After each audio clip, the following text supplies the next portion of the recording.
अपनी रिकॉर्ड की हुई आवाज सुनो तो दिल चाहता है कि हर उस शख्स से माफी मांग ली जाए जिससे आज तक फोन पर बात करते चले आए हैं।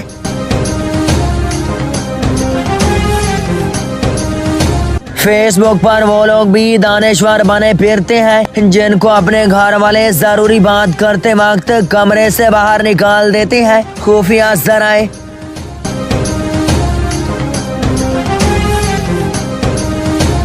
कुल्फी खाकर 10 मिनट तक उसका तीला ना चूसने वाले भी कह रहे होते हैं, जानू मैं तुम्हारे सारे नखरे और खर्चे उठा लूंगा।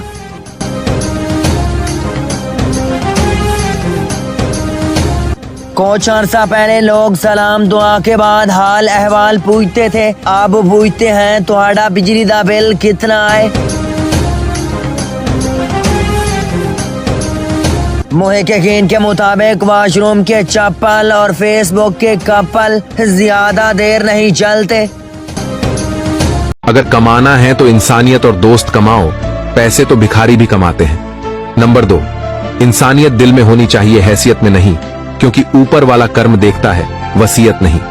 नंबर 3, किरदार अच्छा हो तो कब्र का रास्ता भी पूछ के पहुंच जाते हैं लोग। दोस्तों, हुजूर अकरम सल्लल्लाहु अलैहि वसल्लम ने इरशाद फरमाया कि 2 आवाजें ऐसी हैं जो अल्लाह ताला को इतनी नापसंद है कि जहां से वो आवाज ऊंची होती है ऊपर से अल्लाह ताला की लानत होती है। पहली आवाज, आप सल्लल्लाहु अलैहि वसल्लम इरशाद फरमाने लगे कि जब औरत की आवाज मर्द की आवाज से ऊंची होती है तो अल्लाह ताला को इतनी नापसंद आती है कि अल्लाह ताला की लानत होती है। और दूसरी बात पर आप सल्लल्लाहु अलैहि वसल्लम इरशाद फरमाने लगे कि जिस घर में कोई फौत हो जाए तो उसकी मैयत पर जब ऊंची आवाज में मर्द या औरत दोनों में से कोई भी चीखे चिल्लाने लगे तो अल्लाह ताला की लानत आती है। ये दोनों आवाजें अल्लाह ताला को इतनी नापसंद है। बोतलें बेचने वाले बंगले खरीद लेते हैं और बोतलें खरीदने वालों के घर तक बिक जाते हैं। नंबर 2, आग अपने ही लगाते हैं, जिंदगी को भी और लाश को भी।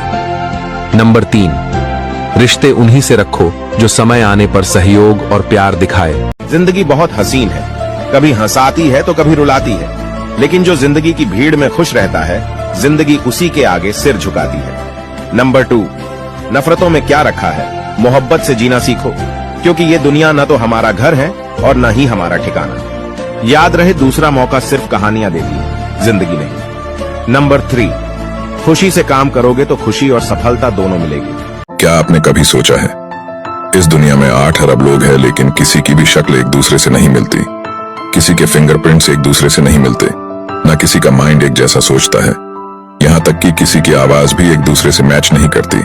ध्यान देने वाली बात यह है, जब कुदरत ने ही हमारी तुलना किसी दूसरे इंसान से नहीं की, तो आप क्यों करते हो? आपके जैसा दूसरा दुनिया में कोई नहीं है। बिल गेट्स कहते हैं, मैं एक एग्जाम में फेल हो गया था, लेकिन मेरे सारे दोस्त पास हो गए और आज वो पास हुए दोस्त मेरी कंपनी में मेरे लिए काम करते हैं। याद रखिए, आपके स्कूल और कॉलेज के पेपर्स कभी ये तय नहीं करेंगे कि आप जिंदगी में कितने कामयाब होंगे। इसलिए फेल भी हुए तो कभी भी निराश मत होना, और पास हुए तो कभी घमंड मत करना, क्योंकि सक्सेस डिग्री देखकर नहीं, सोच देखकर आती है।